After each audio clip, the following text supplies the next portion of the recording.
APJ Abdul കലാമിന്റെ ജന്മദിനത്തിൽ അദ്ദേഹത്തിന് വ്യത്യസ്തമായ രീതിയിൽ ആദരാഞ്ജലികൾ അർപ്പിച്ച് അരുൺലാൽ എന്ന യുവാവ്. കരിക്കട്ട കൊണ്ട് അബ്ദുൽ കലാമിന്റെ ചിത്രങ്ങൾ വരച്ചാണ് അരുൺലാൽ സ്മരണാഞ്ജലി ഒരുക്കുന്നത്. കലാം യുഗ എന്ന പേരിൽ ഈ ചിത്രങ്ങളുടെ പ്രദർശനവും ഇദ്ദേഹം സംഘടിപ്പിച്ചിട്ടുണ്ട്.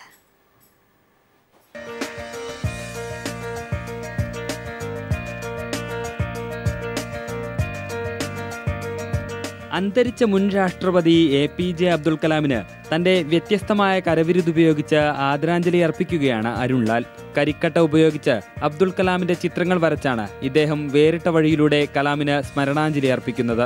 കരിക്കട്ടയും കരവിരുതും സമന്വയിപ്പിച്ച് കലാമിന്റെ 50ഓളം ചിത്രങ്ങളാണ് അരുൺലാൽ വരച്ചത്. അദ്ദേഹത്തിന്റെ ജന്മദിനത്തോടനുബന്ധിച്ച് ഒരു ബർത്ത്ഡേ ട്രിബ്യൂട്ട് എന്ന രീതിയിലാണ് റെയർ ആയിട്ടുള്ള കുറച്ച് ഫോട്ടോസും അല്ലെങ്കിൽ ക്രിയേറ്റീവ് സ്റ്റൈലിലുള്ള ഒരു കുറച്ച് ഫോട്ടോസും കൂടാണ് ഇന്നിവിടെ എക്സിബിറ്റ് ചെയ്തിരിക്കുന്നത്. കോട്ടയം സ്വദേശിയായ അരുൺലാൽ ഇപ്പോൾ തിരുവനന്തപുരത്ത് സോഫ്റ്റ്വെയർ എഞ്ചിനീയറാണ്. ജോലി തിരക്കുകൾക്കിടയിലും ചിത്രരചനയ്ക്കായി ഇദ്ദേഹം സമയം കണ്ടെത്തുന്നു. താൻ വരച്ച അബ്ദുൽ കലാമിന്റെ ചിത്രങ്ങൾ അണിനിരത്തി കലാം യുഗ എന്ന പേരിൽ തിരുവനന്തപുരം നഗരത്തിലെ വിവിധയിടങ്ങളിൽ പ്രദർശനം നടത്തുകയാണ് ഈ കലാകാരൻ. News bureau, Thiruvananthapuram.